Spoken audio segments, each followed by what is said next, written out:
Olá, começando ao vivo aqui pela TV Capital Canal 32, também pela NET Canal 21, mais uma edição do Jornal Argumento, né? E hoje eu tenho o prazer, a alegria de rever o meu amigo, Dr. Manuel Dias Reis, médico especialista na área de psiquiatria.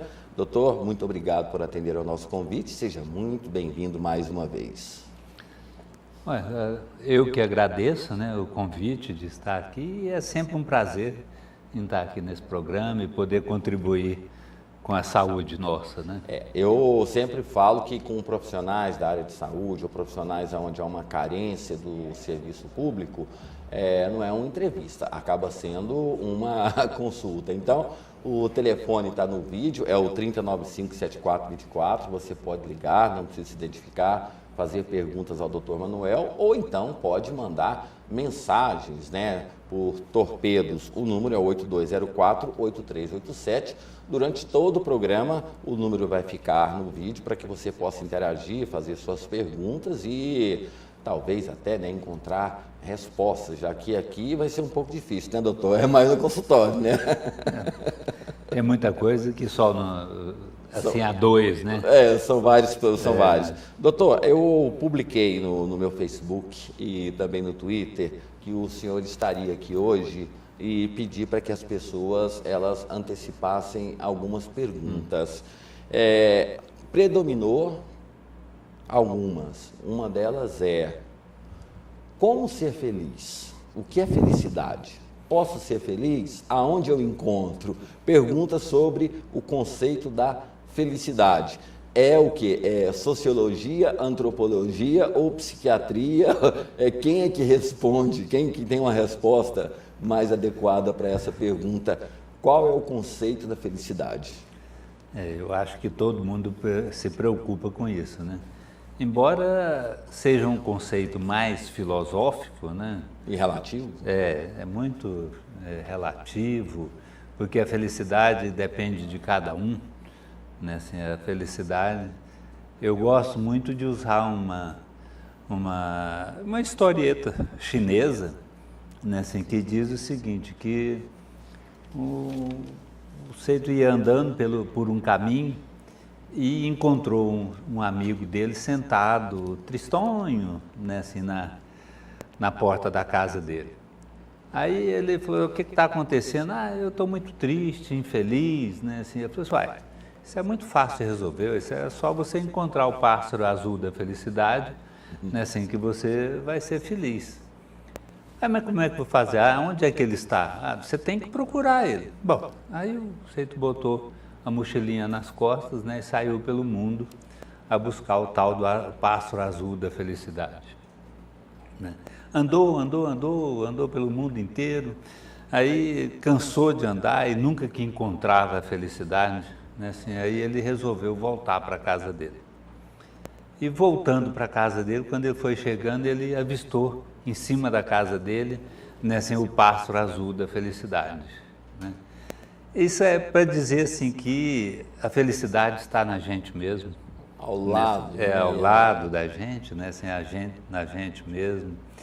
E muitas vezes a gente sai em buscas inúteis, né, assim, atrás dessa felicidade e esquece de olhar que ela está dentro da gente. E muito depende da forma como você olha, né, assim, o mundo, né? Porque, por exemplo, uma pessoa que é portadora de depressão, né, assim, ele vê o mundo muito cinza, né, assim, então dificilmente ele vê felicidade, ele procura felicidade, né, ou ele vai encontrar a felicidade. O portador de ansiedade, ele vê o mundo catastrófico, né, assim, sempre está com problema, vai acontecer problema, né, assim, não tem como, né, assim, evitar isso, né, assim, vai acontecer, né? O ansioso é desse jeito, né, assim, ele sempre tem a certeza que vai acontecer alguma coisa ruim, né? Então, se o coração bate um pouquinho rápido, ele vai ter um infarto, né, assim, então é catastrófico. Uma pessoa assim, ele dificilmente vai encontrar essa felicidade que está dentro dele, porque a gente precisa ter uma postura mais de calma, né, assim, olhar os valores da gente, Eu gosto muito de dizer que a gente tem que saber muito separar o que é meu e o que é do outro, né? Assim, então, e ter sabedoria para distinguir uma coisa da outra, né? Assim, é muito importante. Isso não é criação minha, isso é uma oração de São Francisco, né? A oração da serenidade, né? Assim, que eu acho ela muito interessante, e que a gente sabendo o que é que compete a gente, né? Assim, o que é do outro, eu não vou estar buscando, né, assim, criar chifre em cabeça de cavalo, como diz o pessoal, buscando coisa que não existe, né?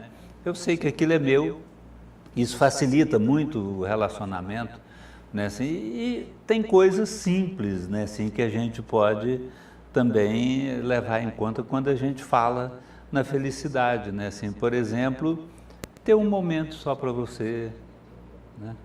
Mas Você aí ter essa uma pergunta, viagem, isso é paz ou felicidade? As pessoas elas confundem muito a felicidade com a paz. E aí eu já vou entrar no outro aspecto. A cada dia que passa, as pessoas elas procuram prazeres mais fáceis, seja no sexo, no álcool, no cigarro, na droga, seja em qualquer momento que for. Porque as pessoas estão tão sedentas de prazer ou a paz que esse prazer traz, e elas não têm a capacidade de esperar, buscar, procurar, e se entregam ao vício. Porque, inclusive, eu fiz um comentário aqui, depois de uma entrevista com o senhor, e falei uma coisa e as pessoas acharam ruim. Eu falei assim, olha, eu vou perguntar para o doutor Manuel, tem pessoas que se viciam no sexo, da mesma forma que vicia no crack, no cigarro, na bebida, porque mesmo que seja um prazer muito curto, mas o sexo dá um prazer. E aí eu falei assim, nós estamos vivendo um mundo e um momento onde as pessoas estão buscando prazeres muito rápidos, só que, como são prazeres curtos, né? Instantâneos, vira-se um vício, uma doença. Me corrija se eu estiver errado. Não, existe hoje a compulsão ao sexo, né? É um vício mesmo. Né? Assim, isso tem um ator americano que, o Richard Gere, né? Assim, me parece, ele fez um contrato de casamento com uma atriz lá, que eu não sei qual que constava, porque ele é tido como um viciado em sexo, né? E constava isso, que se na primeira traição que ele fizesse, que ele arrumasse outra pessoa, ele teria que pagar uma multa de não sei quantos milhões de dólares, né?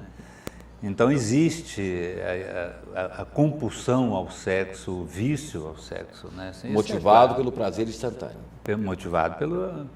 Assim, o vício, ele é sempre essa busca de prazer, né? Assim, então, o prazer do momentâneo, você vê uma pessoa que cheira cocaína, né? Assim, à medida que ele dá aquela cheirada, segundos depois, 1 minuto depois, aquilo já está no cérebro da pessoa e a pessoa começa a viver aquilo. Então, essa rapidez, né? A gente hoje, é tão comum hoje você pegar uma pessoa assim, olhando o celular dele e falar, minha internet está lenta demais. Esquece que há pouco tempo atrás, né, assim, a gente nem internet tinha. Né, assim, olha lá, então, telefone. Telefone, né, assim, o telefone, para a gente falar daqui em Trindade, levava 2, 3 horas, era mais fácil você ir lá de ônibus e voltar do que pelo telefone. O chique era tirar foto com o telefone na sala. Então, né, assim, então essa coisa do imediatismo, né, assim, da rapidez, né, assim, isso está muito presente na nossa sociedade, né, assim, atual. Né, assim, então a gente tem muito pouca paciência, né? Assim, as crianças até já nascem com essa impaciência, né? A minha netinha, que hoje tem 2 anos de idade, ela tinha 1 ano e pouquinho, estava querendo que pusesse lá a galinha pintadinha, né? Assim, e eu procurava lá e ela ficava assim, ansiosa, querendo que colocasse logo. Ela não tinha paciência. Isso 1 ano e pouco de doença também isso? Não, 1 ano e meio não, né? Assim, a criança não tem essa noção, né? Ele não pode falar isso da criança nessa idade. Mas a gente já começa a perceber daí, né? Assim, a impaciência de esperar, né? E muitas vezes a gente quer ser feliz, voltando à questão da felicidade, imediatamente. né? Assim, a felicidade, ela também é uma coisa construída, né? Assim, não depende só de uma pessoa, não depende de um... Porque você falou da paz, um monge, né, assim, no mosteiro, ele está em paz, ele não está feliz. Né, assim, porque a felicidade é um conceito que, na minha maneira de entender, que ela é construída a dois. Você não é feliz sozinho, vamos dizer assim, né? Para você atingir a felicidade, você precisa de uma outra pessoa, né? Assim, porque essa outra pessoa vai confirmar para você o seu estado de felicidade. Aí o senhor abre um leque imenso para a gente falar, que nós vamos falar sobre isso, mas já tem aqui as primeiras perguntas. A pessoa não se identifica, não precisa identificar, né? Pode mandar a sua mensagem ou então ligar ao vivo aqui no 3957424, conversar com o Dr. Manuel. A não aceitação da realidade pode gerar depressão, ou seja, a não aceitação da vida que a pessoa tem, né? A mensagem que chega aqui agora. Olha, esse pode ser um dos motivos, né? Assim, porque assim, vamos partir do princípio, né? Assim, que a pessoa tinha uma vida financeira boa, né? E aí, de repente, você perde essa condição financeira e ele não aceita, né, assim, a condição atual. Isso pode desenvolver um estado depressivo. Não tanto pela condição atual, mas pela perda, pela noção de perda, né, assim, que ela tem. Né, assim, então, perdeu aquela condição. A depressão, André, ela está muito ligada às perdas, né? A gente sempre fala, eu já disse aqui em outras oportunidades, né, assim, que a depressão tem uma chamada depressão, vamos dizer, entre aspas, né, assim, normal, que é o luto. Quando você perde uma pessoa querida, né, assim, então você entra naquele estado de luto. Então, esse estado de luto é um estado depressivo normal que se resolve normalmente, 2 meses, 3 meses, embora exista aquilo que a gente chama de luto patológico, que dura anos, né, assim, a pessoa não consegue sair desse estado, né, assim, porque sair do estado de luto significa, então, né, assim, a aceitação da realidade. Qual que é a realidade? Eu perdi esse ente querido, né? Mas tem pessoas que não conseguem, né? Então, aí surge o luto patológico ou um estado depressivo em função disso. Então, pode. Digamos, né, que é um assunto recorrente, mas ele está sempre sendo discutido. Essa questão do depressão, luto, essas coisas. Após 2 meses, alguma coisa, 3 meses, a pessoa ela se sentir deprimida em função de uma perda é normal. A partir daí é o quê? É o luto patológico, né? Assim, a gente doença. É uma doença, é o luto patológico. Existem medicamentos que tratam isso? Que são os medicamentos para depressão, né? Uhum. São os medicamentos comuns para depressão. Né? Assim, em primeiro lugar, né, assim, é muito importante que a pessoa entenda assim, que a gente tem que aprender a lidar com isso. E onde você vai aprender a lidar com isso? Remédio não te ajuda você a aprender a lidar com isso. Você tem que fazer um acompanhamento psicoterápico, né? Assim, uma psicoterapia, um tratamento com psicoterapia que é feito tanto com psicólogo quanto com médico, né? Assim, mas você tem que começar por aí, aprender a lidar com essa perda, com o sofrimento, com a saudade que vai ficar, né, assim, com as lembranças boas, né, assim, é incrível, né, quando a gente perde uma pessoa, você só lembra das coisas boas, né, né, se as coisas ruins que a pessoa fazia, você não lembra. Então você tem que aprender a lidar com isso, aprender a lidar com a saudade, né, assim, aprender que existe perdas e que essa perda, né, assim, invariavelmente vai ter que ser colocada uma outra pessoa ali naquele lugar. Isso é uma coisa que tem que ser entendido, né? Assim, então a pessoa fica viúva, tem que casar de novo para resolver. Não é isso, né? Assim, é a colocação da família, é a reestruturação daquilo que a gente chama de átomo social. Né? Assim, então o átomo social tem que ser reestruturado para que a pessoa possa, a partir daí, ter uma vida melhor. Aí vamos retomar aquele ponto que eu parei, aonde o senhor falou que a busca pela felicidade, o senhor disse que ela nunca pode ser sozinha, ela tem que ser acompanhada.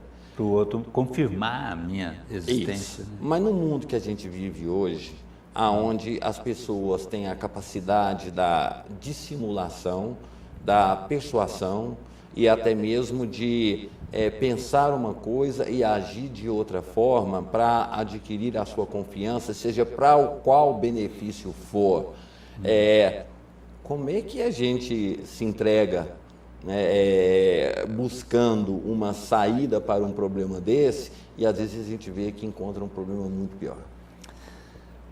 Bom, essa é uma situação muito difícil, né? Assim, porque as pessoas não trazem, né, assim, escrito, como eu costumo dizer, na testa, eu sou uma ótima pessoa, né? Assim, a gente sempre tem, não sei se eu posso dizer assim, mas eu vou falar desse jeito, né? Assim, a gente tem uma pessoa que a gente aparenta ser e uma pessoa que a gente realmente é. E não tem como a gente descobrir isso, né? Assim, as pessoas, né, assim, por mais que você seja honesto, por mais que você seja sincero, que você respeite as pessoas, mas sempre vai ficar aquela coisinha lá no fundo que ela a gente não consegue ter acesso a essa coisa que eu estou chamando, né? E aí fica sempre lá um pouquinho de desconfiança com relação a outra pessoa. Ou seja, o que eu estou querendo dizer? Em um relacionamento, a gente tem que se arriscar. Todo relacionamento é um contrato de risco. Assim, eu confio naquela pessoa até onde eu dou conta de confiar. Assim, então, eu ponho a minha vida do lado dessa pessoa. Assim como você põe do lado da sua mulher, eu ponho do lado da minha, assim, o câmera põe do lado, o Alex põe do lado, se ele é casado, né? Assim, põe do lado dele. Assim, todo mundo faz isso, a gente acredita na outra pessoa. Lógico que, assim, sempre vai haver alguma coisa de desconfiança, porque faz parte também, né, assim, do ser humano. A gente sempre tem essa questão da desconfiança, mas também ela pode ser patológica, né? Assim, pode desenvolver um ciúme, e esse ciúme é patológico, né? Assim, então não tem como, André, né, assim, você ter essa certeza, né, assim, de, olha, eu estou com uma pessoa e eu confio plenamente dela e eu vou ser feliz com ela. Você tem que arriscar. E aí, né, assim, entra um outro conceito dentro dessa questão da felicidade, que é dos momentos felizes. Né, assim, porque a felicidade não é um estado, você não está sempre feliz, né? Você tem momentos de felicidade, você tem momentos muito bons, assim, que você pode, né, assim, estar vivendo com outro. Né, assim, recentemente, agora no fim do ano, foi eu e a minha mulher, nós fomos para Ubatuba. Né, assim, então, né, assim, foi um momento muito bom, né, assim, a gente passou momentos, nós passamos 6 dias lá, né, assim, 6 dias muito bons, né, assim, então são momentos felizes, né, assim, e de repente a gente dá uma briguinha, né, não faz parte da vida, né, assim, mas então a gente tem que entender, assim, que felicidade não é um estado, né? E assim mesmo, assim como a paz também não é um estado duradouro em que você está sempre em paz, né? Assim, a gente vê o mundo árabe hoje, que eles não conseguem nunca momentos de paz, né? Assim, então, mas com certeza vai ter pessoas lá que são felizes. Agora, eu lembro que em uma entrevista o senhor me falou sobre uma doença que poucas pessoas observam, que é o psicopata social. Ele tem a capacidade de fazer mal às pessoas e não se arrepender disso. Aquela pessoa que se entrega a uma relação, ela pode perceber algumas coisas, por exemplo, um fato.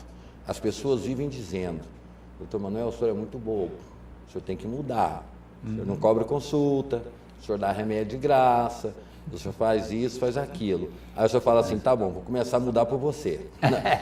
Vou cobrar de você. Eu vou cobrar de você, não te dou mais remédio. Aí a pessoa fala assim, não, comigo não, tem que mudar é com os outros.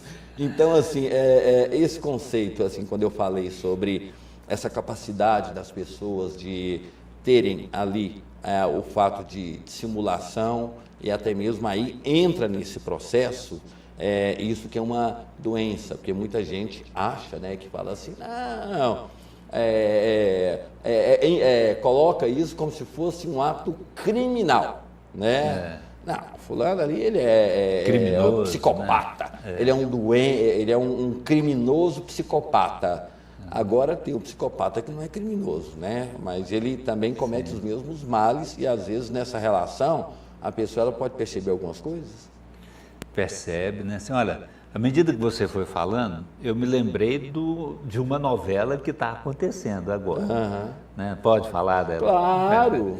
Então, essa novela que está na Globo, a novela que chama Amor à Vida, que, né? Pelo amor de Deus, eu acho que aquele César, ou ele está preparando um golpe para no final da novela ele dizer que ele não estava cego, estava assistindo tudo, ou se existir um ser igual àquele, doutor, eu acho que é o único do mundo.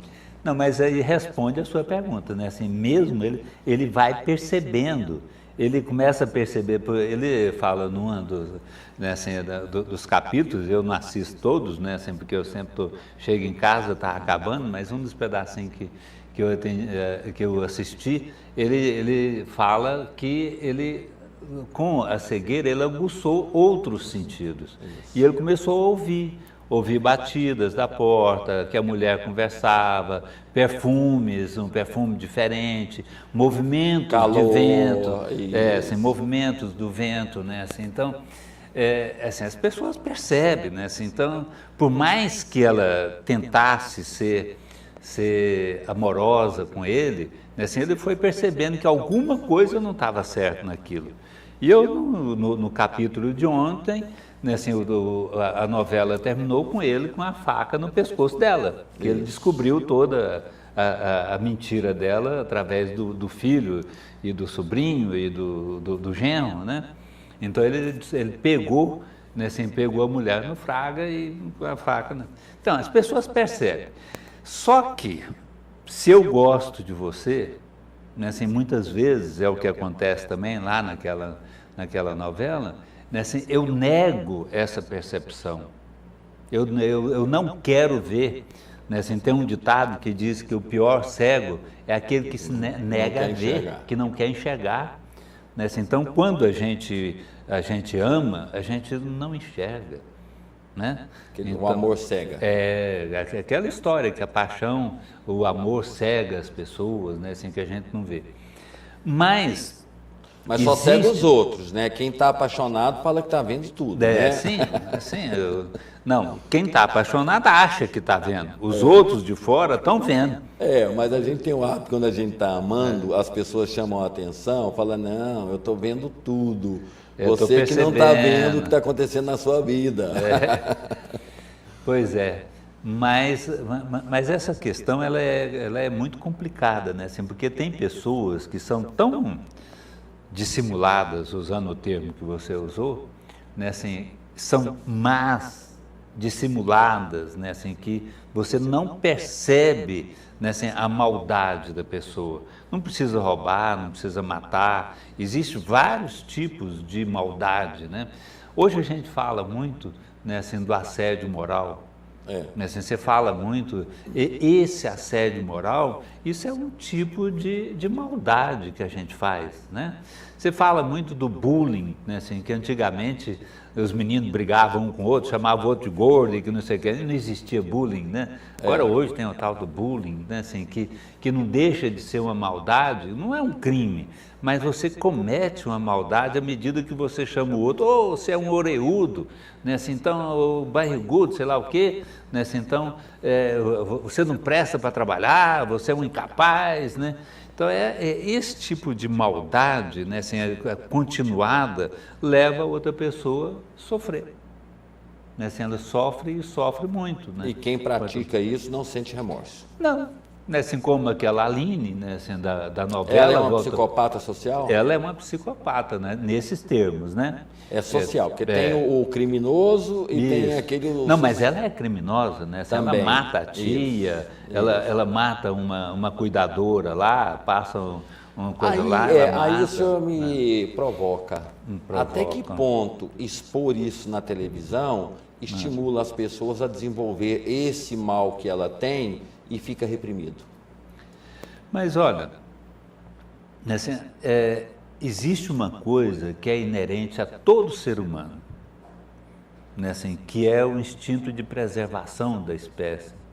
Né, assim, esse instinto de preservação da espécie faz com que a gente reaja de uma forma agressiva quando você está diante de uma situação, por exemplo, que você tem que lutar pelo alimento, você tem que lutar pela manutenção do filho, pelo cuidado do filho. Né? Assim, então, isso brota na gente, né, assim, esses sentimentos agressivos contra os outros. Né? Isso faz parte da nossa característica animal, né? Assim, mas está aí em cada um. A questão é que a gente é ensinado a reprimir isso, a cuidar disso, né? Se não deixar isso vir para fora. Né? Aí quando vem a televisão mostra que isso é normal, Sim. como outros temas que eu vou abordar, sexologia, drogas, bebidas, essas coisas, que na novela é sinal de status.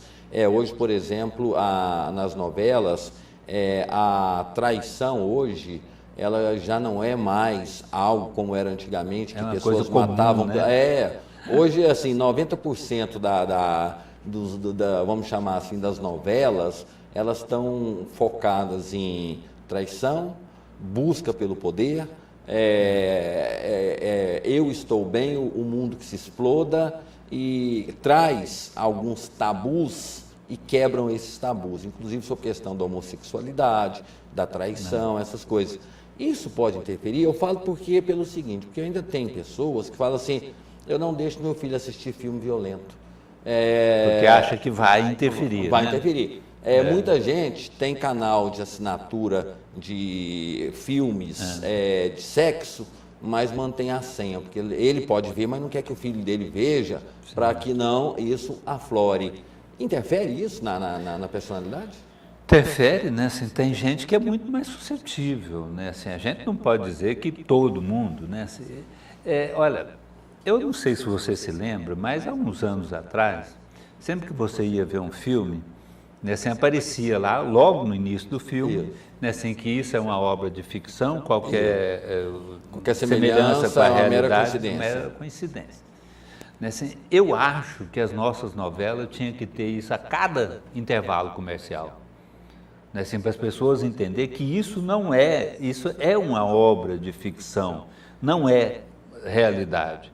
Embora a gente veja muito, a gente escute muito falar assim, nossa, isso acontece mais, a novela retrata a vida, o teatro é uma representação da vida, né, assim, da realidade, né, assim, mas eu entendo que ainda a gente consegue separar isso, saber que isso é obra de ficção, né, assim, e não tanto da realidade, né? Eu escuto muito comentário, por exemplo, sobre a questão da homossexualidade, como está frequente nessas novelas, né? Assim, na Globo. Né? Assim, então, inclusive, tem aquele personagem, já que o senhor falou, aquele Marcelo Antonini, que ele tem um caso com outro rapaz, ele pediu para rescindir o contrato com a Globo, porque ele não aguenta mais ficar representando algo que ele não é. Então, assim, para ele, a imagem de pessoa, de cidadão, ela está sendo manchada, porque ele representa um personagem que mora com o outro, tiveram um filho, e ele disse já que para a Globo que ele não quer mais participar dessa novela, que ele quer que ele seja morto, qualquer coisa, em função da forma como está sendo colocado. Então, existe uma confusão não só, né, assim, da população, mas também existe muita confusão dos atores, né? Assim, então, o ator muitas vezes confunde seu papel lá com a realidade, né? Assim, é uma situação muito complicada, né? Assim, porque a gente tem que respeitar, né, assim, o outro, né? Assim, a vida do outro é do outro, a gente tem que respeitar a vida do outro, né? Eu tenho muito isso comigo, né? Assim, e não entender que isso não é uma patologia, não é uma doença, não é nada, né? A partir do momento, até o momento em que isso não me afete, né? Então, para mim, as pessoas levam a vida do jeito que quer. Eu respeito cada um na sua individualidade, né? Assim, lógico que tem muita gente que desliga a televisão, né? Assim, sente que está sendo invadido, né? Assim, mas só vai se respondendo a sua pergunta, André, né? Assim, só vai ser suscetível aquelas pessoas que já têm uma predisposição para isso. Agora, porque senão, desculpa, porque senão toda a população iria ser infectada, contagiada por essas coisas, mas não é, né? É só algumas pessoas. Agora sim, são muitas perguntas aqui, então, o tempo vai passando, já vamos passando aqui, desculpa a redundância, repassando as perguntas, né? Procrastinar é uma doença patológica ou é preguiça mesmo? Bom, existe a preguiça, né? Caso, é que eu falo, né? Que aqui é uma consulta, mas ela tem que terminar no consultório, né? Existe e coloca preguiça, também, né? O número do telefone do consultório do Dr. Manuel, porque muitas pessoas ligam aqui perguntando o número do consultório do senhor. Mas olha só, existe uma doença, né, assim, que a procrastinação é um dos sintomas básicos, né? Você sempre deixar as coisas para depois, vai deixando para depois, vai deixando para depois. Você tem um compromisso que é para amanhã e você levanta 5 horas da manhã para poder fazer aquilo que refere ao compromisso, né? Assim, que é essa procrastinação, quando a criança está na escola, deixa sempre a tarefa para o último momento, né? Assim, você vai viajar, deixa para arrumar a mala no último momento, né? Assim, então, tudo na sua vida é para depois, é procrastinado, você vai sempre deixando para depois. Isso faz parte de uma doença, né? Assim, que é chamada transtorno de déficit de atenção e hiperatividade, né? Agora, lógico que hoje eu estou indisposto, não estou afim de mexer com isso agora, vou deixar isso para amanhã. Mas amanhã eu pego e faço, eu não deixo para depois da manhã, não deixo para depois, né? Então, num momento de preguiça, você pode fazer isso, né? Mas quando a preguiça é muito frequente, alguma coisa está errada. Ou seja, se aquela velha história desculpe a brincadeira que eu vou fazer aqui, né? Mas eu estive visitando a Bahia e uma camiseta me chamou a atenção, né? Nunca deixe para amanhã o que você pode fazer no mês que vem. Mais ou menos isso. É uma indução àquela coisa assim. É uma doença. Então, se eu deixar uma tarefa para amanhã, não é doença. Agora, quando chegar amanhã, eu transferir ela para amanhã e depois amanhã, aí já passa a ser doença. É muito importante, André, eu já até chamei a atenção aqui em outros momentos, da gente lembrar o seguinte: em psiquiatria, nós não temos exames, um recurso diagnóstico através de exames, seja no eletroencefalograma, numa ressonância magnética, né, do exame de sangue, que possa auxiliar realmente a gente no diagnóstico de um determinado transtorno. Então, qual é um dos critérios que a gente utiliza para a gente dizer que aquilo é doença? Né, assim, é quando tal sintoma persiste durante certo tempo, né?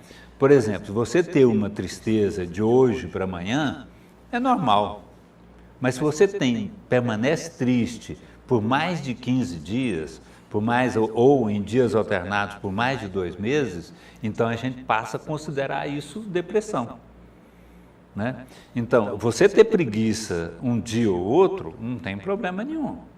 Mas você sempre está deixando as coisas para depois. Não, eu prefiro agora ver um jogo na televisão, assim, eu vou ver um filme. Você está sempre deixando para depois, deixando para a última hora, né? Assim, então, isso é doença.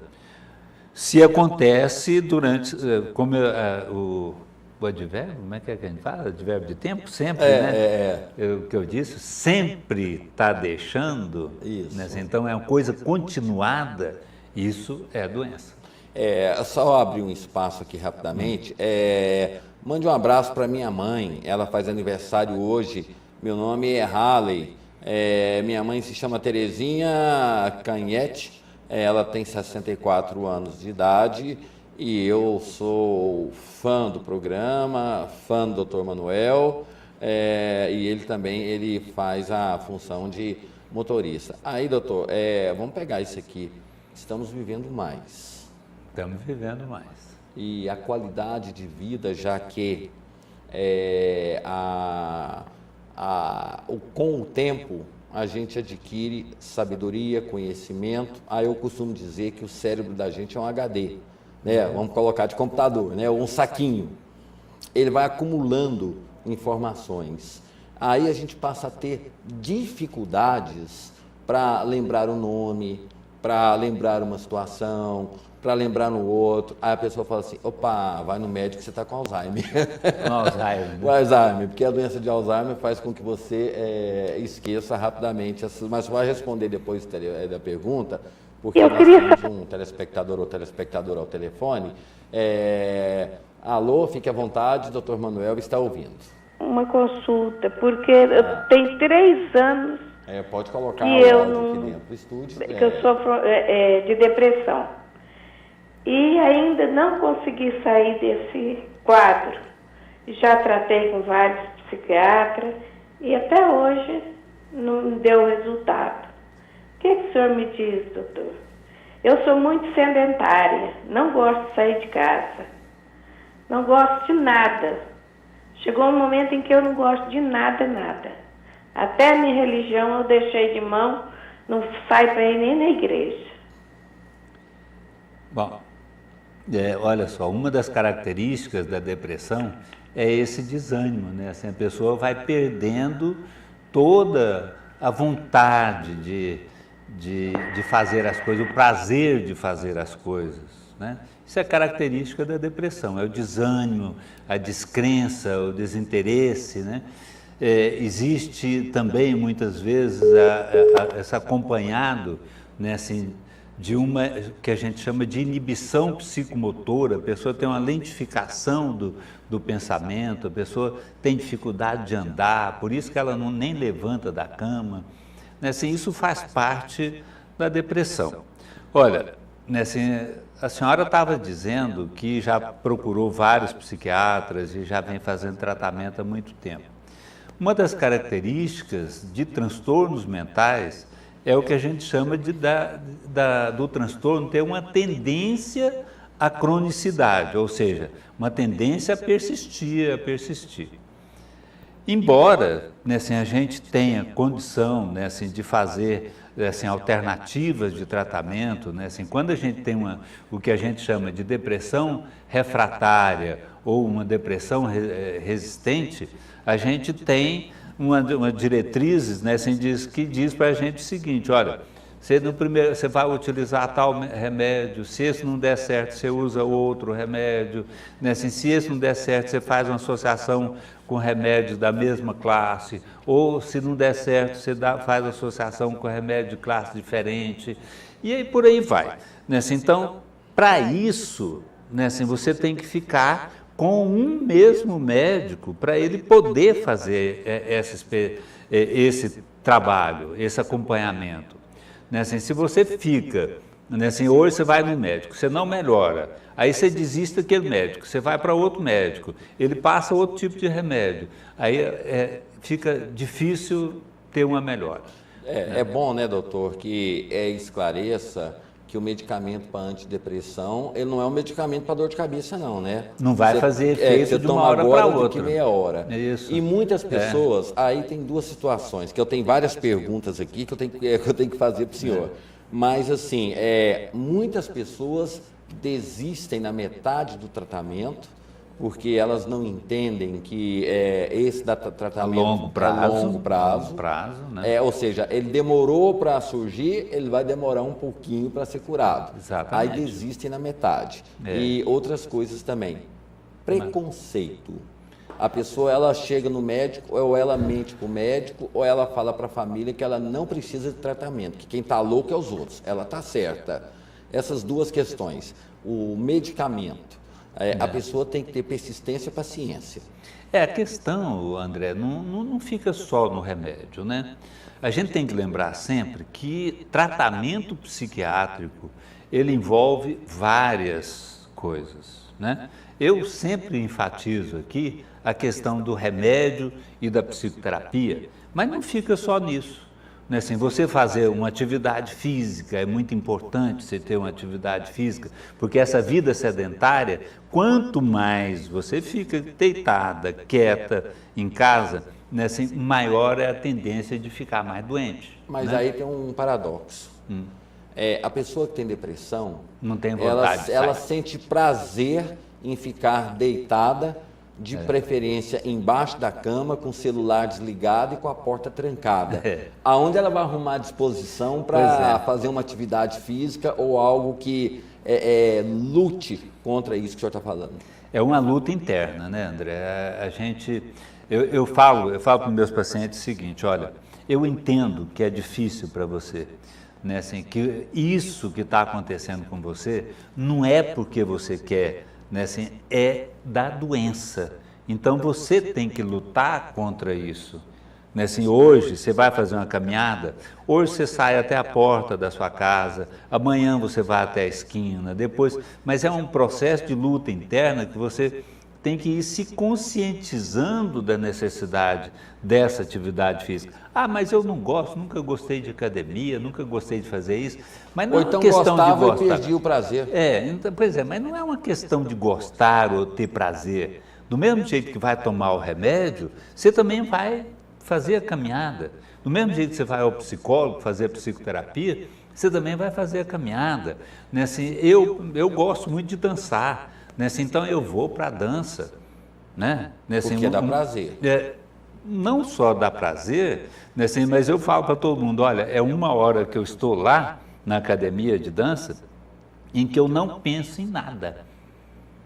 Né? Assim, então eu fico só para dançar, ouvir a música, né? Assim, é um ambiente super legal, as academias de dança, né? Assim, não tem, como diz os jovens, né? Assim, não rola droga, né? Assim, não tem bebida, né? Assim, são pessoas saudáveis e a gente tem que estar no meio de pessoas saudáveis.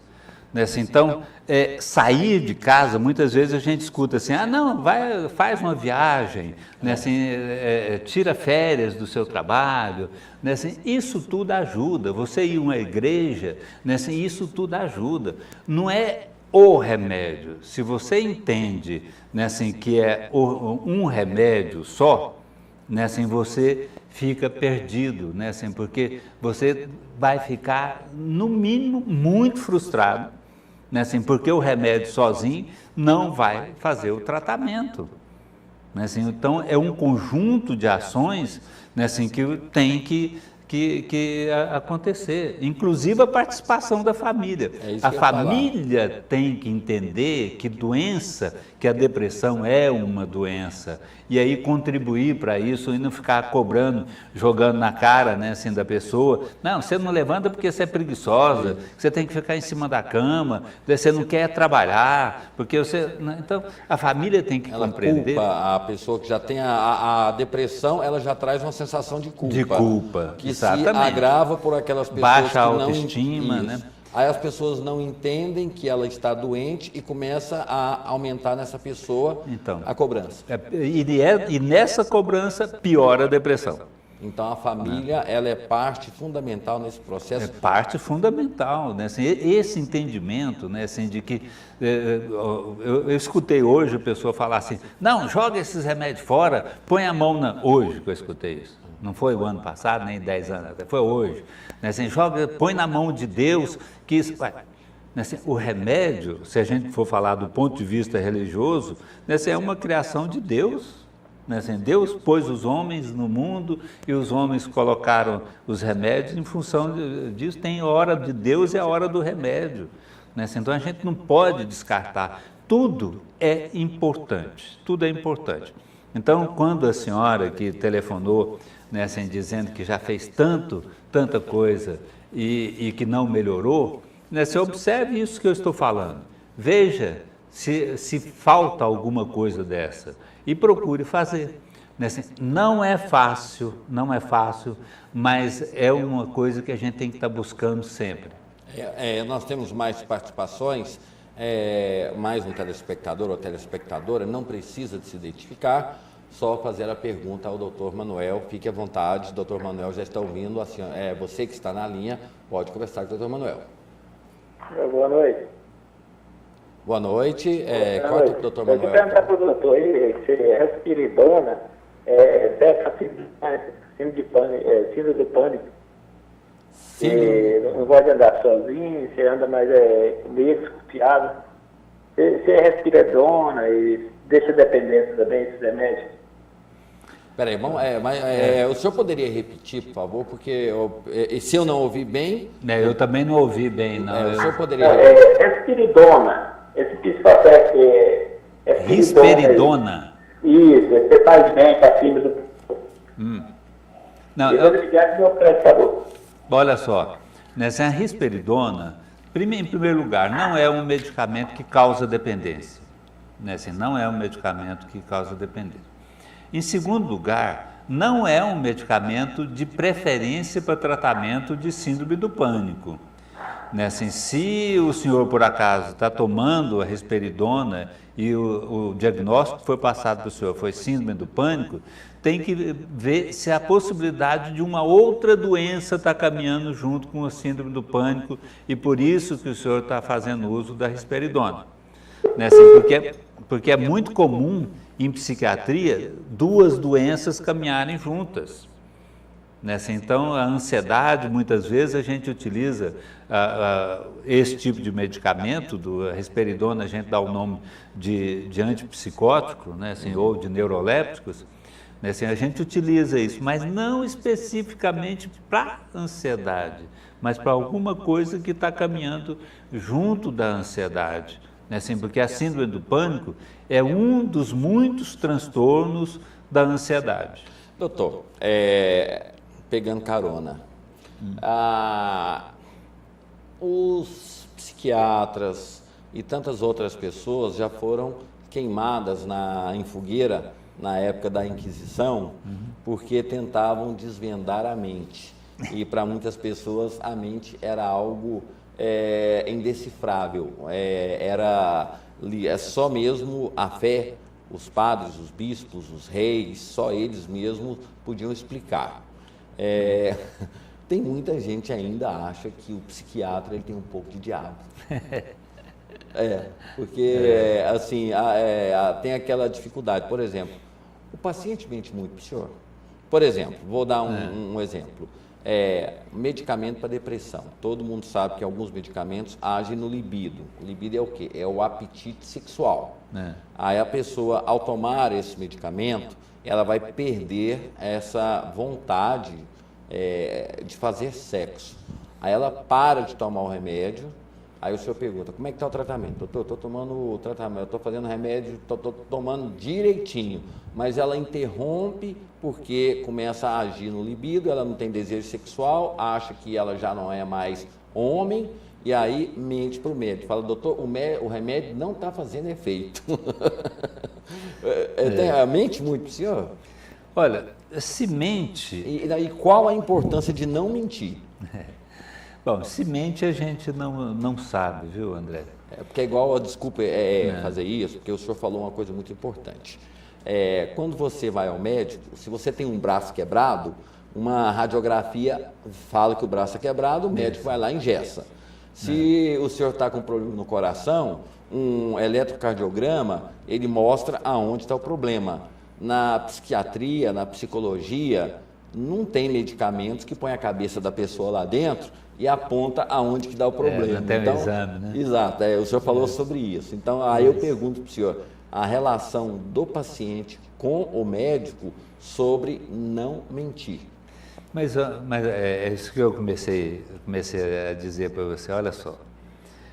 Então, como que o paciente chega no médico, como você falou, o médico clínico, ele pode ver, como você disse. O psiquiatra não pode ver. Então, a gente parte de qual princípio? De que aquilo que o paciente está dizendo para a gente é a verdade. Então, eu confio plenamente nos meus pacientes. E sei que ele sabe que ele está mentindo para mim. Então, esse esse saber que ele está mentindo para mim, isso acaba sendo um ato terapêutico para ele. Explica melhor, doutor, que agora você me deixou confuso. Não, o paciente sabe que ele está mentindo. Né? Assim, para ele e para o médico. Não, ele está mentindo para o médico, né? Assim, porque para ele não está, ele sabe que ele não está usando o remédio, né? Assim, ele não está tomando o remédio. Né? Assim, então ele sabe que ele está mentindo. Né? Assim, então, mas à medida que ele omite isso para o médico, isso acaba sendo uma coisa terapêutica. Né? Você fala assim, poxa, eu não estou tomando remédio e estou falando que estou. Então isso é terapêutico. Né? Assim, a pessoa perceber isso, ter essa consciência, isso acaba sendo terapêutico para ele. Né? Mas assim, à medida, se é paciente que vai constantemente com a gente, né? Por isso que eu falei da necessidade de manter o mesmo médico, para esse médico ter a oportunidade de fazer a sequência terapêutica e mesmo de conhecer a pessoa. Né? Assim, é impossível, mesmo que eu atendo normalmente um paciente por volta de 50 minutos cada paciente, né, que eu atendo. Né? Assim, então, 50 minutos não dá para conhecer nada. A gente fala normalmente, né, assim, que a gente não conhece uma pessoa durante a vida inteira. Você vive com ela, né, assim, e não conhece ela. Né? Agora imagine 50 minutos. Né, assim, fica muito difícil 50 minutos você conhecer uma pessoa. Então, mas como a gente lida com pessoas, eu já tenho 40 anos já de profissão, né, assim, então a gente já consegue já perceber algumas coisas, né, assim, que o paciente vai trazendo para a gente e que a gente sabe que de uma sessão para outra aquilo não dá para acontecer. Né? Então, quando o paciente toma remédio e que a gente não está vendo o resultado, a gente fala assim, olha, peraí, alguma coisa está acontecendo que não está certo. Né? Assim, o que está acontecendo? Você está tomando o remédio adequadamente? Né? Assim, o que está acontecendo na sua vida, no seu trabalho, na sua relação em casa? Né? Se alguma coisa não está muito bem, né? Assim, porque você está tomando remédio a esse tempo e não melhora. Né? Assim, então, ou vamos ver o que está acontecendo na sua vida, vamos rever o medicamento, vamos trocar o medicamento. Né? Assim, então, depois não adianta em um mês eu já fazer uma troca de medicamento. Eu não vou ajudar nunca uma pessoa a cada mês que ele vai lá eu trocar o medicamento dele. Né? Assim, eu tenho que ter um tempo mínimo de observação com aquele medicamento para ver se aquele medicamento está trazendo resultados. Né? Mas então o paciente chegar e falar para mim que ele está fazendo uma coisa que ele não está fazendo, né? Assim, ele está trazendo prejuízo para ele mesmo, se ele não diz a verdade. Né? Eu sei que muito paciente chega para mim e que está fazendo coisa que não é verdade. Né? Por exemplo, quem faz muito isso? Os portadores de dependência química. Né? Portador de dependência química, principalmente o alcoólatra, né? Assim, ele é dado muito a não dizer a verdade. Mas o senhor vai falar sobre isso, dependência química, relação a isso, depois do intervalo, porque é um tema, eu não vou dizer assim que seja um tema que desperte uma curiosidade, digamos assim, uma curiosidade negativa.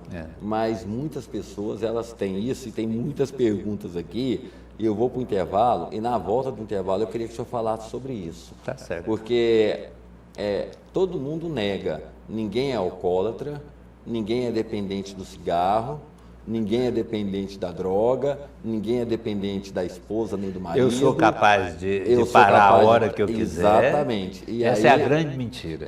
E fala isso para o médico. Mas nós temos, como o programa vai ser reprisado na segunda-feira, a gente tem que fazer um intervalo comercial e volta rapidinho. Você pode continuar mandando, doutor, várias perguntas. Eu acho que no segundo bloco aqui vamos ficar só nas perguntas e respostas.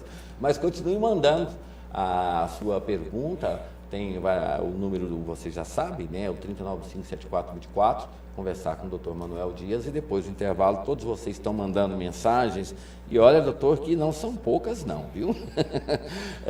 Depois do intervalo, as respostas para vocês que fizeram as perguntas, um instante só.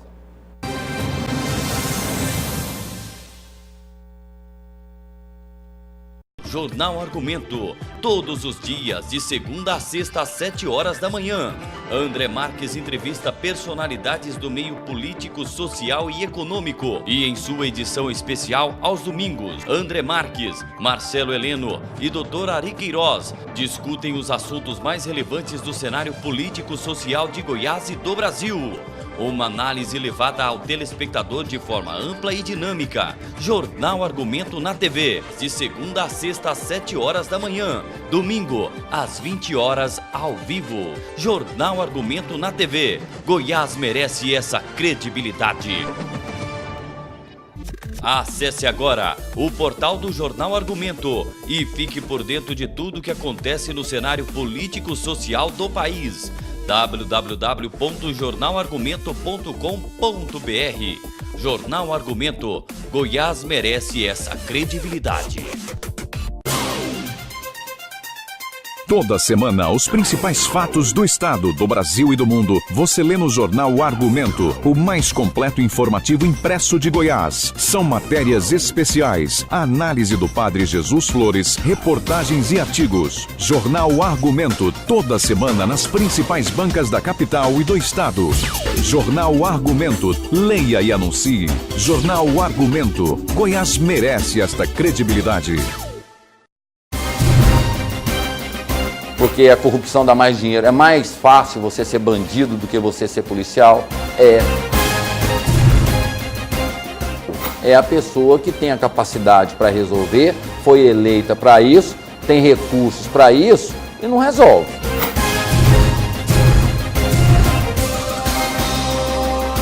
Capital Urgente, de segunda a sexta ao meio-dia, aqui na TV Capital. De volta com o Jornal Argumento, né, para a nossa consulta com o Dr. Manuel Dias Reis. Dr. Manuel, antes da consulta, por gentileza, qual o telefone? Porque muitas pessoas aqui estão mandando perguntas e a gente não vai conseguir responder a todas. Então, aquelas pessoas que se interessarem a conversar com o senhor, ou até mesmo ir lá no consultório, qual que é o telefone? É o 3224 8370 ou 8166.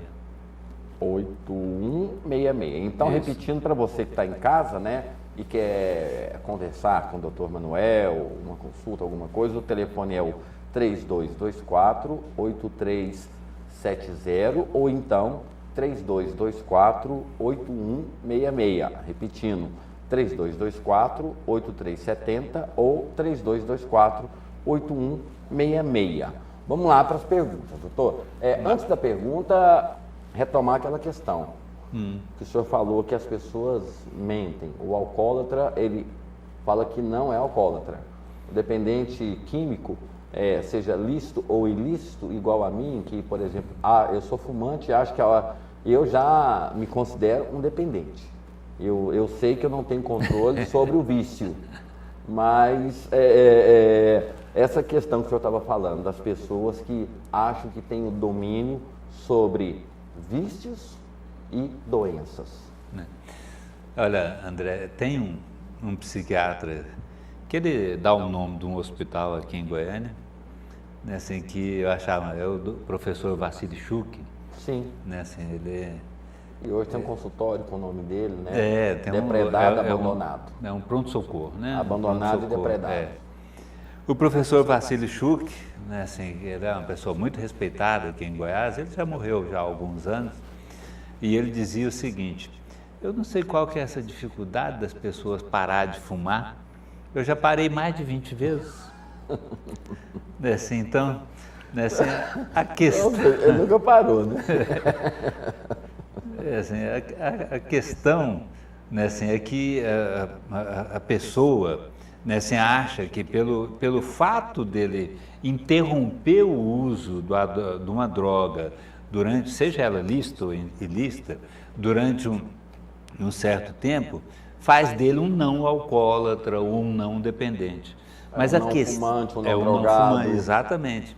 Né, assim, mas a questão está exatamente em ele não dar conta de dar continuidade àquilo, né? Dar continuidade à interrupção, por exemplo, do cigarro. E da bebida. Ou da bebida, ou do crack. A gente fala cigarro, a pessoa fala assim, eu não fumo, não quero nem ouvir o que ele vai falar. Então, a minha mulher está numa luta enorme para parar de fumar. Que ela fumava um cigarrinho de vez em quando. Ontem à noite ela falou assim, nossa, mas eu estou numa vontade de fumar. Né, assim, ela comprou uma carteira de cigarro para mim. Eu falei, vamos passar lá no posto lá e comprar. Né? No meio do caminho ela parou e falou assim, não, compra um chocolate lá.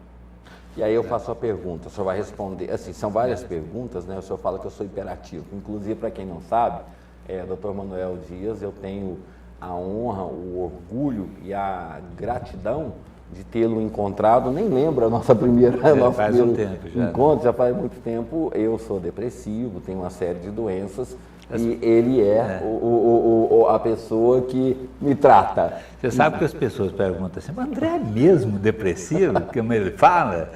Eu falo, olha, ele diz que é. Mas a gente que está aqui na televisão, doutor, eu sempre falo, se eu ficar aqui lamentando meus problemas, a pessoa troca de canal. Agora, é sobre essa pergunta do chocolate e do cigarro. Tem gente que não é viciada na droga, não é viciada na bebida, não é viciado no cigarro. Mas no chocolate. Não, mas se ela não tiver uma carteira de cigarro em casa, não tiver uma garrafa de cerveja em casa, ou se não tiver uma porçãozinha de droga em casa, mesmo ela sabendo que ela não vai usar, ela entra em pânico. E aí? Porque ela é viciada, André. Mesmo não usando? Mesmo não usando. Ela sabendo que a droga, o cigarro, a bebida está lá, isso dá a ela um certo conforto. Ela sabe que não vai usar, mas tem, então isso também é uma doença. Porque tem gente que fala assim, não, o cigarro está aqui, a bebida está aqui, a droga está aqui, eu não fumo, não uso, então não sou doente, não sou dependente.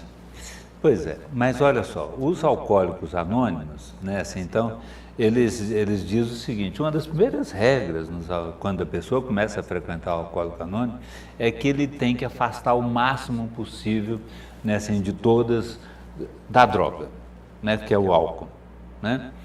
Então, o fato da pessoa, porque o alcoolismo, ele não é só beber, é todo um comportamento em volta daquela droga, né? Se a gente tem um telefone, vamos... Tem uma pessoa ao telefone querendo conversar com o senhor, vamos dar prioridade para essas pessoas. Alô, boa noite, doutor Manuel, está à disposição do senhor, corta para o doutor Manuel e pode perguntar. Alô, boa noite, doutor Manuel. Boa noite. Eu gostaria de ter interagido antes, mas não foi possível, interajo agora a respeito da seguinte pergunta. Sobre a questão do bipolar, transtorno bipolar. O que o senhor me diz a respeito? A medicação, ele é capaz de curar a pessoa por um determinado tempo, ou ela tem que fazer uso contínuo dessa medicação? Primeiro explica o que é bipolar. Então, existe uma confusão muito grande, né, assim, a respeito do que é esse transtorno bipolar. Porque a instabilidade emocional, ou seja, eu estou bem agora, o André mexe comigo, me aborrece, eu fico chateado da vida, e aí eu passo o resto do dia chateado. Né? Assim, essa instabilidade, passa de noite, eu encontro com o Anderson lá de frente à faculdade, e a gente vai beber uma cerveja e está tudo bem. Então, essa instabilidade emocional, isso faz parte da vida, isso não constitui transtorno. Quando isso é demais, a instabilidade emocional, né, assim, a gente pode atribuir a um outro transtorno, que é um transtorno de personalidade, que é chamado de emocionalmente instável. Né, assim, então, é importante a gente começar por aí. Né, assim, o transtorno bipolar não é instabilidade emocional. Né, assim, o que é, então, transtorno bipolar? Transtorno bipolar, como a palavra está dizendo, essa é uma doença que varia entre dois polos. Um polo que é a tristeza intensa e o outro polo que é a alegria exagerada. Então, a tristeza intensa a gente dá o nome de depressão e a alegria exagerada a gente dá o nome de euforia. Esse estado, ele não ocorre de um momento para outro, essa mudança, eu estou triste agora, estou alegre, estou triste, estou alegre, não é assim. Então, para a gente considerar uma pessoa deprimida, eu disse ainda há pouco, você tem que levar algum tempo, 14 dias, 2 semanas, 2 meses, para a gente dizer que aquela pessoa está naquele estado contínuo de depressão. Esses estados, tanto de alegria exagerada, como de tristeza exagerada, eles têm uma duração, em média 3 meses, algumas pessoas vão até 6 meses, eles passam por um período de normalidade e vai para o outro polo.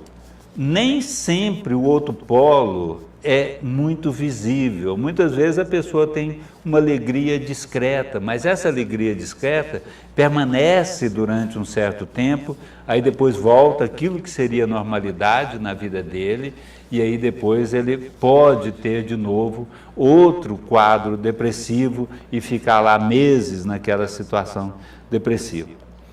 Bom, então é importante entender que o transtorno bipolar é essa oscilação entre alegria exagerada e tristeza exagerada. E que entre dessas duas coisas existe um período de normalidade. Embora hoje já se fale tanto que não é tão normal assim, mas a gente considera ainda como período de normalidade. E aí ele pergunta, a pergunta dele é prescrição médica. Há necessidade? Se trata isso sem o acompanhamento ou utilização de medicamentos? Não. Um transtorno bipolar, como você tem em 2 doenças, 2 estados aí que são muito graves, por exemplo, a depressão leva ao suicídio, à morte, ou o estado de euforia pode levar pessoas a cometer atos que pode trazer muito prejuízo para a vida dele, para a vida social, para a vida profissional, familiar, em função de um sentimento de intensa capacidade, que a gente chama de delírio de grandeza, eu sou capaz, eu sou muito capaz, eu dou conta de tudo, Só para ter uma ideia, nesse período eu tive um paciente que uma época, num dos quadros dele, numa das euforias dele, ele comprou um avião e ele era funcionário do banco. Então, nunca ia dar conta de pagar. Nunca, nunca. Ele comprou um avião, embora o avião hoje, o avião que ele comprou hoje custa em torno de R$200 mil. Mas para um funcionário de banco, então, pensando que ele não tinha condição, a família não tinha condição, então, e a gente tem que pegar, não é só o fato de comprar, porque muitas vezes essa questão da compra, qualquer pessoa que compra muito, hoje é tida como bipolar. Não é. Ou compulsivo, Não, porque tem aqueles compulsivos de compra. Tem aquelas pessoas que têm uma doença que é da compra, ou fazem parte do transtorno obsessivo compulsivo. Então, não é comprar. A pessoa que compra muito tem o transtorno bipolar. Não é assim. Então, você tem que ver vários sintomas, não é um sintoma só. Quando a gente fala de critério diagnóstico, dentro desses critérios diagnósticos, a gente tem uma série de itens e a gente tem que obedecer esses itens, para a gente dizer essa pessoa tem um transtorno. Em psiquiatria ainda tem mais um problema, porque não adianta você ter uma lista de sintomas e você querer encaixar todo mundo naquela lista de sintomas. Cada pessoa é uma pessoa diferente da outra, cada pessoa vai manifestar o sintoma diferente do outro. Bom, tem que tomar remédio, porque a pessoa corre risco de vida, como pode destruir a vida da pessoa. Então tem que tomar remédio. Os remédios não causam dependência. Hoje é muito conhecido, e eu faço questão de chamar a atenção para isso, um remédio que é utilizado para o transtorno bipolar, que é o carbonato de lítio. Né, assim, muitas vezes a gente vê pessoas fazendo exame de lítio, né, assim, para saber se tem depressão ou para saber se tem transtorno bipolar. Né, assim, não é usado para dar diagnóstico. O lítio não é usado. Se eu, o André, o Alex fizer esse exame hoje aqui, nós não vamos ter lítio no sangue, porque a gente não toma o lítio. Não existe o lítio normalmente no sangue da gente. Né, assim, então, quando uma pessoa faz exame de lítio, sem ter tomado o remédio, né, assim, não vai dar nada. E nem por isso que você vai estar deprimido ou você vai ter transtorno bipolar. E só dizer, doutor, que o lítio é um medicamento que tenta estabelecer essa distância, né, entre a euforia e a depressão. Ele é um estabilizador do humor. Né? Ele é um estabilizador do humor e abaixo de uma certa dosagem, ele não tem efeito terapêutico. Acima de uma dosagem, ele é tóxico. Então, o médico pede o exame exatamente para a gente poder ter esse controle assim, do nível dele. Né? Assim, se ele está sendo eficaz terapeuticamente ou se ele está em nível tóxico. É o remédio mais eficaz no transtorno bipolar. Tem outros medicamentos, né, assim, que são utilizados, né? Tem medicamentos que são utilizados, são anticonvulsivantes que são utilizados, né? Assim, tem neurolépticos que também são utilizados como estabilizadores do humor. Né? Assim, mais a droga, mais a... O senhor falou uma coisa aqui que eu acho que a gente tem que falar um pouquinho mais.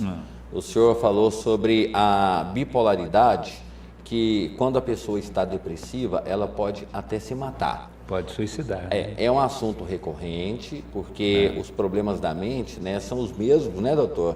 E são recorrentes e a gente tem uma flutuação de público e é necessário que a gente retome algumas coisas que a gente já falou sobre esse assunto. Doutor, há uma orientação para que não se divulgue números de pessoas que cometam suicídio, porque isso pode influenciar na pessoa a também se suicidar. Agora, existe um momento que o suicídio vira uma obsessão na vida da pessoa. E como é que você lida com isso? Pois existe, né? Assim, existe, né? Assim, porque quando a gente está no estado depressivo, né? Assim, tudo está muito ruim. A pessoa não vê sentido na vida, não tem alegria em viver, não vê prazer em nada. Né? Assim, não adianta você estar numa praia, vendo um sol, né, assim, maravilhoso no céu. Que é bonito né, dos outros para você. Para o deprimido, isso não tem sentido nenhum. É tudo cinza. Né? A gente costuma dizer assim, que o deprimido está lá no fundo do poço, né, assim, e não tem nenhuma luzinha lá, né, você não vê luz nenhuma no fim do túnel. Que não seja o suicídio. Que não seja o suicídio. Porque aí, como ele não tem mais solução para a vida dele, e aí vem a baixa autoestima, sentimentos de culpa, né, assim, que está tudo envolvido nesse processo, né, assim, a pessoa não vê outra saída senão o suicídio. Como agir nesse momento? Então, aí é difícil demais, né, assim, para a pessoa, porque ela não consegue ver outra saída. Eu digo para os meus pacientes assim, né, assim, não, mas não tem, eles falam para mim, doutor, não tem jeito. Olha, quando a gente está no meio da chuva, a gente pensa que tudo é chuva. A gente só vai saber que está chovendo em um determinado lugar se você estiver fora da chuva. Aí você vê que lá naquele lugar está chovendo, nesse aqui não está, naquele lá está chovendo. Né? Então, quando a gente está no meio da doença, você não dá conta de sair. O que tem que acontecer? Você tem que expressar, né, assim, aquilo que você está pensando para os seus familiares. Mas às vezes as pessoas acham que é chantagem emocional, que é colo, ou é preguiçoso, não quer trabalhar, ou quer ser coitadinho. Aí é onde entra os preconceitos contra a doença mental, né, que você mencionou ainda há pouco. Né, assim, que a gente tem que entender, e a pessoa, olha, todos os estudos a respeito de suicídio, né, assim, acaba informando que todas as pessoas que cometeram suicídio, de uma forma ou de outra, informaram que ia fazer isso. Né, assim, então, de uma forma ou de outra, eles informaram. Eles deram pistas e que iam suicidar. Né, assim, então, a gente tem que entender, né, assim, que a doença é grave. Né, assim, a depressão, vou insistir nisso, a depressão é uma doença que leva a pessoa à morte. Então a gente tem que entender e levar quem está de fora, que pode ver com outros olhos aonde está chovendo. Principalmente a família, né? Principalmente nesse caso a família que está do lado, né? Esposa, mãe, filhos, né? Assim, então a gente tem que encaminhar essa pessoa ao médico. O paciente deprimido, normalmente, ele não se opõe a ir ao médico. Né? Assim, quem se opõe a ir ao médico é o paciente que está na situação contrária, né? Que está em fase de euforia. Esse, ele está num estado tão bom de saúde que não pensa nunca em ir ao médico. Bipolar, né? Quando ele está com uma crise de depressão, que é médico, aí marca para tarde. À tarde fala, não, já estou curado. Pois é, doutor, aí não querem mais. Só completando a resposta para o rapaz, né, assim, olha só, né, assim, o transtorno bipolar, como todo transtorno psiquiátrico, ele é um transtorno que acompanha a vida da pessoa. Você fazendo o tratamento adequado, né, assim, você pode ficar livre, até livre do medicamento por um bom tempo, anos na sua vida, né, assim, e um dia o transtorno pode voltar. Não significa com isso que você tenha que tomar remédio a vida inteira. Muitas vezes, quando você foca a atenção só no remédio, como eu falei ainda há pouco, né, assim, você não obtém um tratamento adequado. Né, assim, o tratamento em psiquiatria, ele utiliza de várias situações para poder atingir o objetivo, que além da psicoterapia, a atividade física, né, assim, a atividade recreativa, tipo dança, como eu falei, né, assim, a religião, né, passeios, você tem que utilizar de outras situações, né, assim, para você poder atingir um tratamento adequado. Ficar só com remédio não vai resolver a sua vida. Várias perguntas. Aí eu só gostaria, que nós temos mais 20 minutos de programa só, tá vendo? Quando eu falo que a gente tem que ter um programa específico do senhor aqui para isso, é por causa disso, né? Antes de mais nada, lembrar, né, para você que quer conversar mais com o Dr. Manuel, o telefone do consultório dele é o 3224-8330, 3224-8330 ou 3224-8166. Doutor, a primeira pergunta, a depressão é hereditária? Tem um forte componente hereditário. E como é que a pessoa ela pode entender que isso é hereditário? Eu vou perguntar e responder. Todas as vezes que eu fui ao psiquiatra, ele perguntava, tem história de depressão na família? Eu dizia, não. Um belo dia, em casa, eu pensei e via meu pai. Meu pai, às vezes, ele passava o dia todo sentado no sofá com a mão na cabeça. Aí, no outro dia, ele acordava e falava que ia construir uma piscina, um castelo, não sei o quê, e ficava por aí.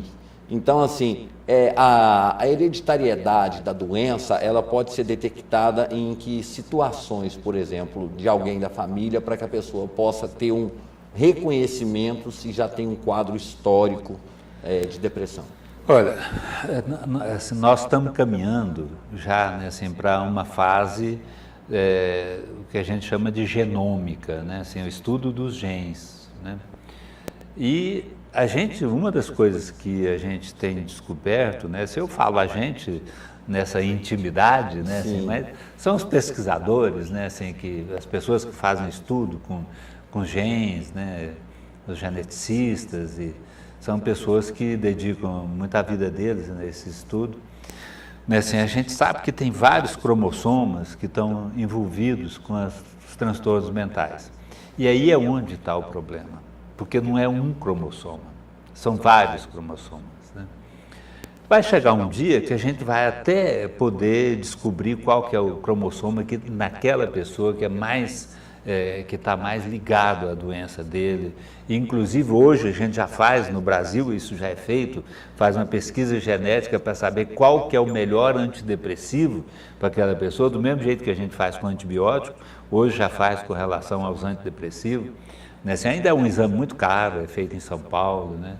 Mas já é possível fazer esse estudo genético. Bom, a questão é a observação e o histórico de família, né? Então, quando o médico pergunta, tem família, né? Assim, tem história de depressão na sua família, né? Assim, eu ainda insisto na pergunta, muita gente não gosta não, mas eu insisto, tem história de suicídio na sua família? Né? Assim, então, para eu ter certeza, né? Assim, de que alguma coisa, se uma pessoa suicida, não é à toa, né? Assim, então, alguma coisa de aconteceu. E os filhos que ali também podem. Exatamente. Muitas vezes, né, assim, esses transtornos, eles manifestam de uma forma muito sutil, né, assim, que não dá muito para a gente perceber, né, assim, é muito comum, na hora que você estava falando, né, assim, eu me lembrei de uma postura, assim, da postura dos goianos, né, assim, e me lembrei do Geraldinho. Sim, não sei se você lembra, Geraldinho. Fazia o Frutos da Terra, então, contava os causos. Então, ele tinha uma coisa de ficar assim, né, assim, então, essa postura, né, assim, ela é muito típica do depressivo. Né, assim, a gente passa na porta das casas, aí, né, quando você está andando pelos bairros, é muito comum naqueles bairros que tem aquela coisa ainda da cidade do interior, que as pessoas ficam nas calçadas, né? Assim, então, é muito comum você ver a pessoa, até alguns homens, isso é mais comum de homens, né? Assim, agachados e com a mão assim na testa. Então, se a gente vai observando, né, assim, o comportamento da pessoa, é possível a gente perceber que aquela pessoa é depressiva. E eu sou surpreendido, e muitas vezes os próprios pacientes ficam surpreendidos quando eu faço essa pergunta: tem alguém na sua família que tem depressão ou que tem algum tipo de transtorno, que já foi ao psiquiatra? Eu falo, não, doutor, mas olha, pensando bem, né, assim, eu acho que o meu pai, como você falou, né, assim, eu acho que o meu pai era um pouco depressivo, né? Ou então a minha mãe, né, assim, minha mãe sempre estava de mau humor, ela não gostava de sair de casa, né, assim, ela sempre achava que tudo estava muito ruim, que ela não queria comer, né, assim, então, a pergunta estimula a pessoa a buscar, né, assim, na mente dela essas lembranças, né? Assim, então é isso que leva a gente a entender que é uma história familiar. Bom, nos estudos, né, assim, existe o estudo genético e existe um estudo que é feito com gêmeos, né? Assim, então, né, assim, quando existe um gêmeo, né, assim, que tem o transtorno depressivo, eles buscam estudar o outro para saber se ele também tem. Então, a partir daí também a gente vê, né, assim, essa probabilidade de doença, né, assim, ser hereditária, né, assim, ter uma predisposição familiar. Vamos às perguntas, que o tempo está acabando. A mensagem foi mandada: doutor, tem um psiquiatra que poucas perguntas me faz. É normal? Olha, cada pessoa, né, assim, tem um jeito de exercer o trabalho dele. Né, assim, o psiquiatra, inclusive esse é motivo de piada, né, assim, diz que o psiquiatra, psicólogo, só de olhar para a cara dos outros sabe o que é que ele está sentindo. Né, assim, mas isso é uma piada, né, assim, que a gente não olha para o rosto da pessoa e já sabe o que ele está sentindo. Mas o nosso diagnóstico, o nosso exame, o exame do psiquiatra, ele é de observação. Então, a gente observa a forma como a pessoa fala, a gente observa a gesticulação dessa pessoa, a posição que ela está sentada na cadeira, a roupa que ela veste, o cabelo, se está em desalinho, se não está em desalinho. Então, são várias coisas que a gente observa. Talvez o seu médico seja uma pessoa que dê muito valor a essa observação. Quer ouvir mais e perguntar menos. Agora, depende muito do paciente também, né? Depende Se o paciente muito do falante, paciente. o médico não fala. Não fala. Eu normalmente sou de conversar. Assim, eu converso, eu pergunto, né, assim, mas cada um é cada um. Isso não faz dele um pior profissional ou um melhor profissional, né? É a individualidade. Vamos lá, mais uma vez, né, o telefone do consultório do Dr. Manuel é o 3224-8370, 3224-8370 ou 3224-8220. 8166. Vamos lá para as perguntas, senão o pessoal vai ficar deprimido. Eu mandei a pergunta e não responderam. Vai ficar insatisfeito. Mas vamos começar aqui. Só quero parabenizar o Dr. Manuel pelas ótimas explicações, experiência, conhecimento e maturidade dos assuntos. Josué, tio da Kátia. Bom, parabenizando aí o senhor, né, Dr. Manuel, pelas ótimas explicações, experiência, conhecimento e maturidade dos assuntos. Doutor, a resposta mais mais breve, porque são muitas. As pessoas não se identificam. Certo. É o grande preconceito. É o maior deles. Mas vem as perguntas. Doutor, sou depressivo há 20 anos, tomo diversos remédios. Como devo agir, já que é muito tempo que me sinto mal? Olha, como eu disse ainda há pouco, eu acho que você tem que procurar o seu médico, falar para ele, doutor, né, assim, eu já estou tomando esse remédio há muito tempo, tem alguma outra coisa que a gente possa fazer? Né, assim, então, trocar de remédio, né, assim, eu ainda falei ainda há pouco que a troca, a cada mês que você for ao médico, esse negócio eu falo a cada mês, né, assim, porque é um tempo que dá para a gente observar se aquele remédio começa a fazer efeito ou não. Esses remédios, como a gente falou, não são analgésicos, né? Você não faz efeito imediato, né? Então a pessoa precisa ir ao médico regularmente para ele poder acompanhar, né? Então tem que chegar no médico, a gente tem que ser o mais honesto possível, né? Olha, não está fazendo efeito, eu não melhoro. O médico pode até fazer cara feia para você, mas é sua obrigação. Mas depois de quanto tempo que o paciente fala? No mínimo 2 meses. No mínimo 2 meses. Vamos para a última pergunta, mais uma pergunta. Fui casado durante 15 anos, meu marido falava coisas horríveis em relação a mim. Hoje, 6 anos após a separação, não consigo me relacionar com mais ninguém. O que fazer? Fazer terapia. Procurar o psicólogo, fazer terapia, conversar. Precisa melhorar a sua autoestima. Tem uma pergunta aqui, a pessoa cita o nome, eu não vou falar, né? Mas é uma pergunta complexa. Tenho 17 anos, assumi minha homossexualidade para minha família, mas sofro muito, pois eles são todos de mente fechada. Amo minha família, mas eles não veem o quanto sofro. Como devo agir?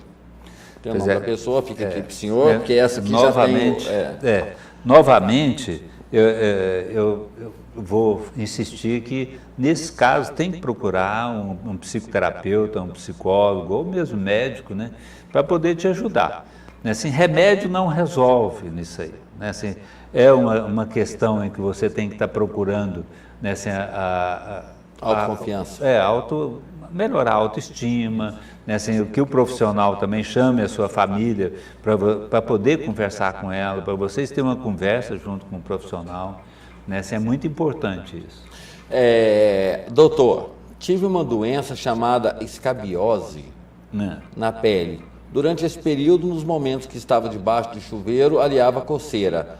Após a cura, peguei o hábito de tomar vários banhos ao dia, cerca de 5 banhos no dia, pois fazia até mais durante a doença. Isso é toque?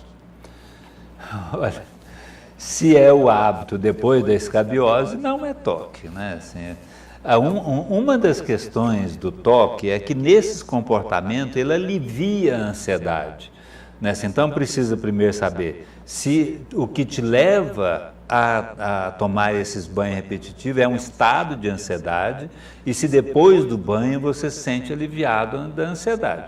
Se for assim, é toque. Se não for isso, for simplesmente um hábito de tomar banho, né, assim, não é toque. E toque é que é transtorno obsessivo compulsivo, né? Tem que explicar para as pessoas. É uma doença grave, né? Desse tipo de doença é a doença mais grave. Fala um pouco, um minutinho, né? Não está no horário político não, mas fala um minuto sobre toque. Olha, a gente chama de... a gente vê muito, né, assim, as pessoas falam assim, o fulano tem mania de doença, o fulano tem mania de organização, o fulano tem mania de limpeza, né, assim, então o toque é a doença da mania, como a mania de tomar banho, né, assim, então o toque é a doença da mania. da mania como o público, assim, o leigo entende, né? Assim, a mania é aquela repetição, de fazer as coisas repetitivas, né? Mas, como eu disse ainda há pouco, né, assim, gera uma ansiedade, a pessoa tem que fazer aquilo para poder aliviar a ansiedade. É chamado de toque, né, assim, porque transtorno obsessivo compulsivo, porque tem uma apresentação que é só do pensamento, que é aquele pensamento repetitivo e que leva a pessoa a sofrer, e a compulsão é fazer um comportamento tipo tomar banho, né? Então, quando você tem um comportamento, é a compulsão. Quando você só tem as ideias, é a obsessão. Existe só o tipo obsessivo, tem o tipo misto, que você tem obsessão e compulsão. Tem aqueles casos, inclusive tem aquelas pessoas que acordam de madrugada, ela tem certeza que trancou a porta da casa, mas ela acorda 5, 6 vezes de madrugada para ir lá para ver se a porta está trancada mesmo. Isso é uma doença. Pode fazer parte do toque. Isso. Doutor, briguei com um amigo de infância por não aceitar uma escolha dele, que na minha visão é uma escolha errada. Hoje ele me procura dizendo que mudou, que se arrependeu, mas eu não consigo mais nem olhar no olho dele. O que é isso? Bom, é rancor, né? Tem tratamento? Claro. Assim, tratamento medicamentoso não, mas o rancor é uma situação que leva muito sofrimento, né? A pessoa ficar com aquilo e levando aquilo, remoendo aquela situação, né? Assim, então isso leva muito sofrimento. Se persistir, a indicação é da terapia, né? Explicando aqui, aquela pessoa que falou que queria parabenizar pelo conhecimento, pela maturidade, e ele citou o nome de uma pessoa porque é paciente do senhor. Diz que ela melhorou muito depois que ela passou a se tratar com o senhor. Então porque eu também fiquei sem entender, né? Porque ela se identificou como parente de uma pessoa, ela está dizendo aqui agora que ela é parente de uma pessoa que começou a tratar com o senhor e melhorou muito, por isso que ele faz esses elogios ao senhor. Muito obrigado. O senhor sabe o nome de todos os pacientes? O senhor não? Sei não. Vamos lá. Infelizmente, meus pacientes muitas vezes me cobram, doutor, mas eu estou vindo tanto tempo aqui, o senhor não lembra? Mas são vários pacientes, né? Assim, e aí depois também vem a questão da idade também, né? Que o HD enche, não quer dizer que o senhor está ficando velho, que o senhor acumula mais experiência. Mais experiência. Tem aqui uma pergunta que a resposta dela é muito comprida, eu vou deixar para uma oportunidade que o senhor vai vir nessa semana. A pessoa está pedindo para o senhor comentar a diferença entre ódio e raiva. Vai ficar para depois, porque é complexa, né? Muito. Então, vamos lá. Doutor, há alguns meses perco o sono no meio da noite, juntamente com uma angústia que parece não passar. O que eu faço? Peço ajuda ao doutor. Olha, bom, se você está com angústia, a angústia é um dos sintomas que pode estar tanto nos transtornos de ansiedade como nos transtornos depressivos, né? E isso realmente leva à insônia, né? Assim, então a gente tem que procurar, você tem que procurar o médico, né? Assim, para o médico, no caso especialista em psiquiatria, né? Assim, para esse médico passar uma medicação adequada. Isso é comum, né, doutor? Muitas pessoas que têm o sono curto e assistem o raiar do dia, né? Assim, existe alguns tipos de depressão, de insônia, né? Assim, aquela insônia que é inicial, que a pessoa tem dificuldade de pegar no sono, tem aquela insônia em que a pessoa dorme e depois acorda e não consegue conciliar o sono, tem aquela insônia que o sono vem picadinho, né? Assim, ele acorda várias vezes à noite. Tá. Temos mais 2 minutos e muitas perguntas. Existe uma forma de prevenir a depressão? Porque a gente está falando aqui só dos males. Vamos falar uma coisa boa, né? Tem como prevenir? Olha, a prevenção em psiquiatria, eu entendo que parte, em primeiro, assim, do conhecimento da gente, né? Assim, então, se todo mundo pudesse fazer psicoterapia, seria ótimo, né? Assim, porque parte desse conhecimento, a gente aprender a lidar com as situações, no caso da depressão, com as situações de perda, né? Assim, com os conflitos, né? Assim, com as cobranças que a gente faz com a gente, com os sentimentos de culpa que a gente tem. Então, isso é muito importante. Mas você ter uma vida mais saudável, eu vou insistir na atividade física, na atividade recreativa, tipo dança, né, assim, que hoje algo que dê prazer. É, algo que dê prazer, né, assim, não é beber cachaça que vai dar prazer. Nem usar droga, nem sexo, usar droga, nem álcool, exatamente. nem nada, né? Doutor, Nessa, então, certo. Vamos lá que nós temos só mais um minuto. Foi a Juliana do Setor Central que perguntou isso. É engraçado, né? Quando a pessoa ela faz uma pergunta como se existe uma forma de prevenir, ela se identifica. Quando ela é doente, ela se esconde, né? No outro programa eu vou falar sobre isso. O Luiz Felipe Durias Magalhães, ele pergunta como a tecnologia e as mídias sociais que acarretam na falta de contato pessoal interferem na felicidade. Fica para um próximo programa. Agora, a interfere última muito, viu, Luiz? A última pergunta, eu queria que o senhor, um minutinho, o pessoal do esporte está ali, pronto para participar, mas eu acho que isso aqui é fundamental. O indivíduo continua usando cocaína mesmo sabendo que sua depressão é induzida por ela, ou mantém um consumo de bebida alcoólica, embora reconheça que uma úlcera piorou pelo consumo do álcool. Aquela pessoa que é dependente química, aquela pessoa que é dependente do álcool, do cigarro, ela sabe que faz mal para ela, mas persiste. Em função do vício, André. Né? Se a pessoa, por mais que ela saiba... Todo mundo sabe que o alcoolismo, por exemplo, leva a cirrose. É um dos grandes problemas que o alcoolismo leva, né? Mas continua bebendo. Todo mundo sabe que fumar leva a câncer de pulmão, né? Assim, meu amigo André faz isso, né? Assim, então, mas persiste fumando. Né? Assim, então, ter só a consciência do mal que aquilo faz, né? Assim, não é suficiente para a pessoa parar. Essa pessoa tem que ter muito mais do que isso. O senhor vai ter que vir aqui essa semana que vem, porque várias perguntas ficaram. Lembrando que o telefone do consultório do Dr. Manuel é o 3224-8370, 3224-8166, doutor. Para entrevista, para terminar essa consulta, eu só queria agradecer de coração a uma pessoa carente, muito pobre, que veio a pé de uma cidade distante, me trouxe uma carta, eu encaminhei essa carta para o senhor no último programa, e essa pessoa voltou aqui e ficou 2 horas na minha frente, chorando, agradecendo que ela tinha um filho com problema e achava que o filho dela já estava morto. Depois do tratamento, ela disse que o senhor deu a vida de novo ao filho dela e ela teve a percepção de que o filho dela levantou do caixão. Aí eu falei para ela, você está rezando para o santo errado ou agradecendo a pessoa errada. Quem curou não fui eu. Quem fez esse trabalho foi o doutor Manuel. Então, doutor Manuel, que Deus abençoe, porque nós vivemos num mundo onde as pessoas elas estão se isolando, onde as pessoas elas valorizam mais o ter do que o ser, né? Ter dinheiro, ter poder, ter isso, ter aquilo, do que ser honesto, ser amigo, ser companheiro, ser fraterno, como o senhor foi comigo, me atende, não me cobra e me dá até a amostra grátis dos medicamentos.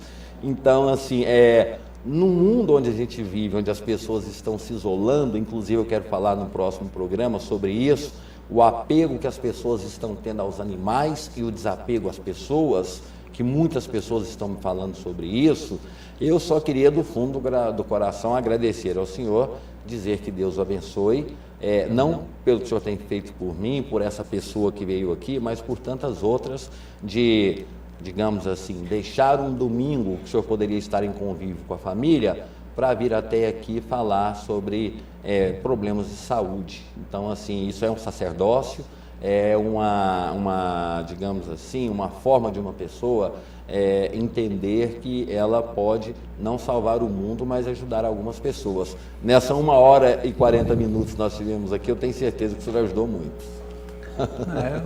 Assim, para mim é um prazer sempre estar aqui, né? Assim, eu tenho, né? Assim, eu entendo que fazer medicina também é a gente poder ajudar as pessoas, não só cobrando, né? Você tem que ajudar as pessoas, né? É um prazer estar aqui e sempre que possível eu vou atender o seu convite para vir fazer essa consulta aqui. E eu prometo montar o blog, viu, João Farias, do Dr. Manuel, para que as pessoas possam interagir com ele. Nós estamos indo embora. A todos vocês, doutor Manuel, obrigado mais uma vez pela presença. O telefone para contato 3224-8370, 3224-8166. A todos vocês, nosso muito obrigado. Fiquem todos com Deus e até amanhã. Olha o tanto